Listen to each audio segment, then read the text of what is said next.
Values underpin sustainable development, and one kind of value approach is the human rights approach. The idea that every human being on the planet, within any political system, has human rights, and human rights of 5 sorts, as I have mentioned.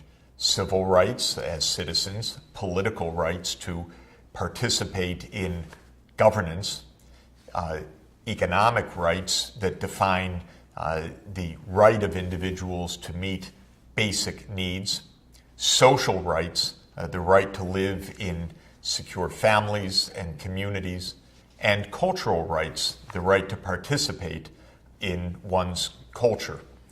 And that human rights approach, while not universally subscribed by each person on the planet, has been found compelling across the world by individuals, by activists, by many different kinds of groups, by most governments. And it has become enshrined in a very important way in international law and in the norms of the international political and diplomatic system under the United Nations. When the United Nations was formed at the end of World War II, one of the first great steps of the United Nations, a few years after its founding in 1948, at the urging of Eleanor Roosevelt, the former First Lady of the United States and a great champion of human rights, was the adoption by the member states of the United Nations of the Universal Declaration of Human Rights.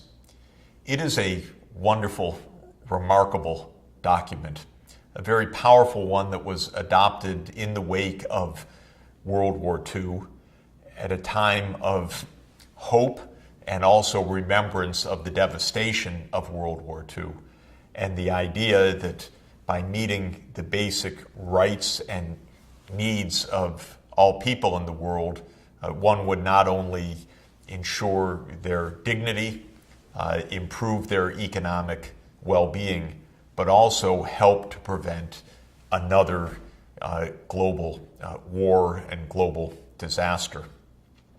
The Universal Declaration is, in essence, the moral charter of the United Nations. The UN has its legal charter, which defines its institutions, its functioning, the selection of the Secretary General, the operations of the Security Council and the General Assembly. It is itself an extremely important document of international law and practice. But the Universal Declaration of Human Rights is the moral heart and soul of the United Nations. And when the UN takes actions in the area of economic development or protecting the environment or protecting refugees or addressing natural disasters, almost always it's to the Universal Declaration of Human Rights that the eyes are drawn and that the attention is placed, because that provides an inspiration and a guidance that continues more than half a century later, well over half a century after the adoption of the Universal Declaration. Coming out of the Universal Declaration were 2 more detailed international covenants that also help to implement the Universal Declaration. One is the International Covenant on Political and Civil Rights. The other is the International Covenant on Economic, Social, and Cultural Rights. So between those 2 covenants, one covers the 5 main areas of human rights. Most of the governments subscribed to both of those covenants. Interestingly, the United States did not subscribe to the International Covenant on Economic, Social, and Political Rights, and it's interesting to note why.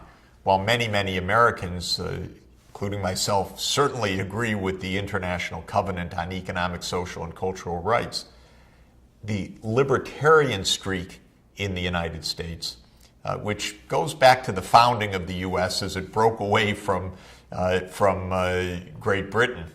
The libertarian streak, which takes the view that government's main role is to provide defense, security, and private property, but not to do more than that because of the risks to liberty.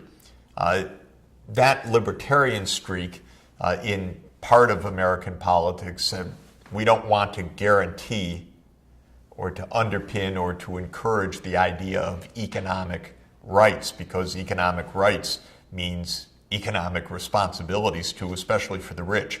And the libertarians say, don't go there, let markets, let individuals transact. It's not the role of the state, in their view, to implement an ethical framework beyond that of the protection of the individual and private property. So the U.S. did not sign that, though most of the world's governments did. Later on, that was in 1966 when those two international covenants were adopted.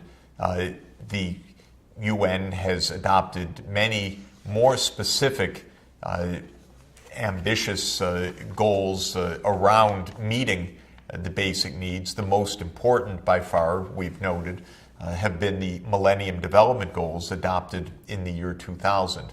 And I'll note in just a few minutes that those two took their inspiration from the Universal Declaration and from the international covenants, because the Millennium Development Goals were taken from the start as a way to implement, in essence, the human rights to a decent economic life, helping the poor to break free of the poverty trap.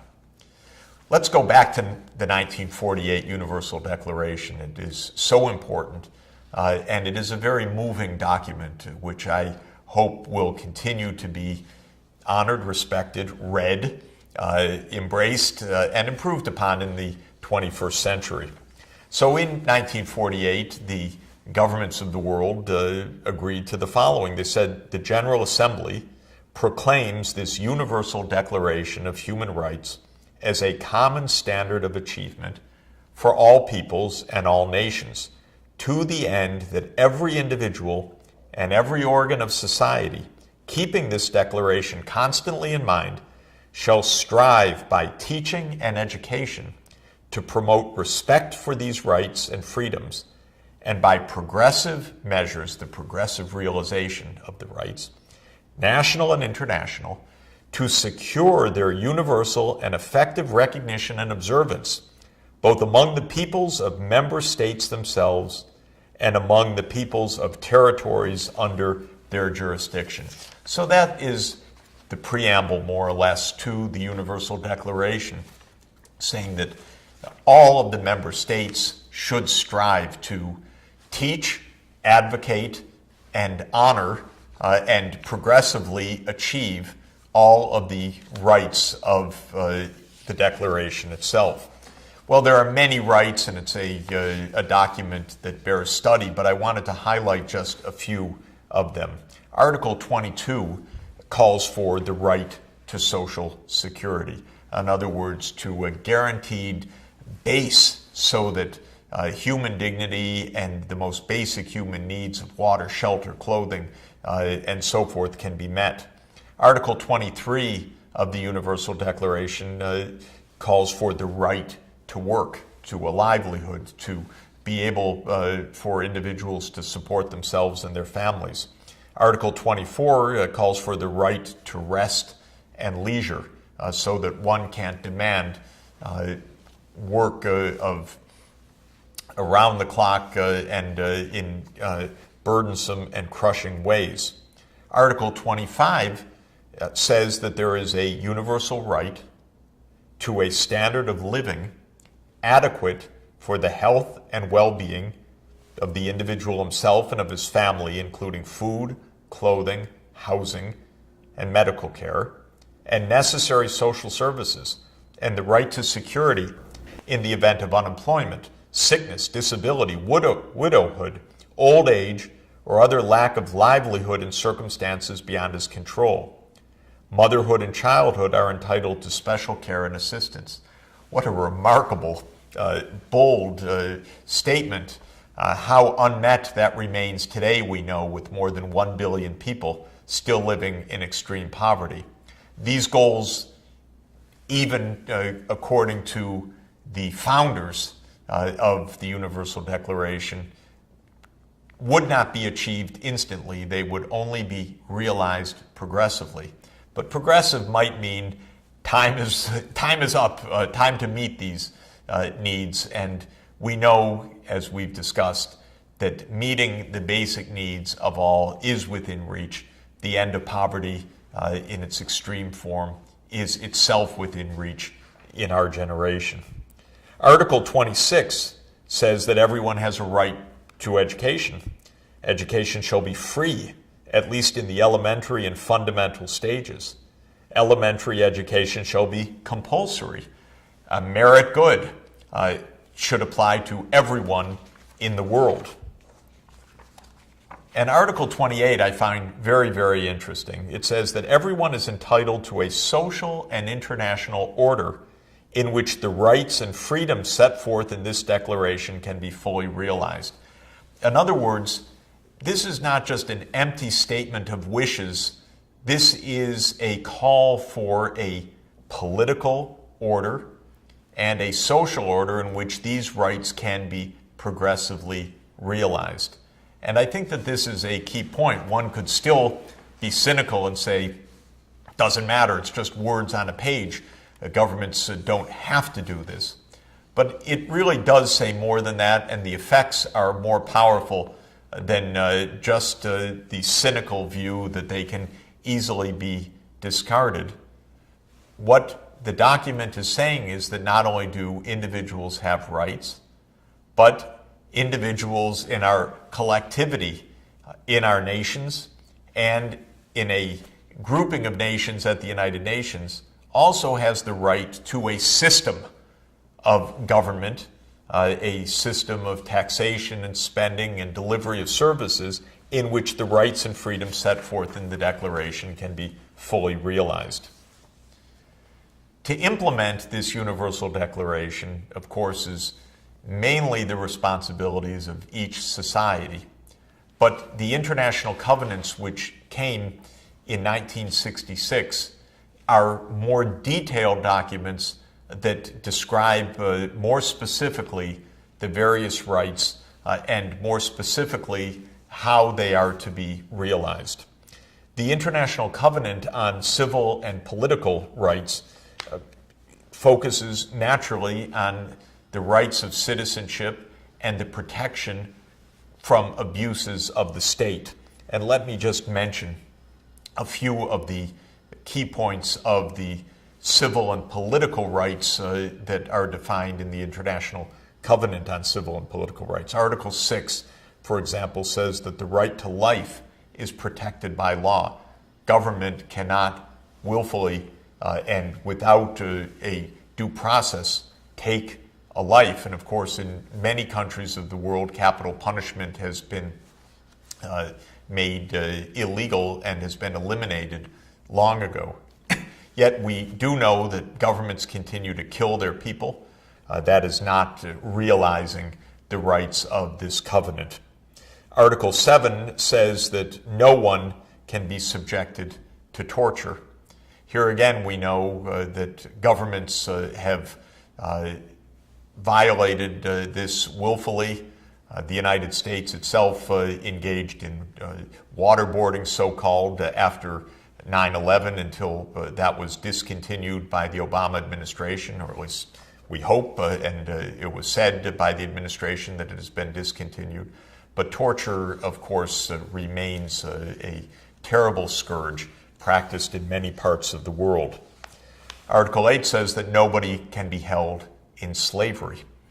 And while slavery is illegal throughout the world, we know that there is human trafficking and that people are held in slavery. Though illegally, governments have the responsibility to fight to resist that and to free people that are held against their will.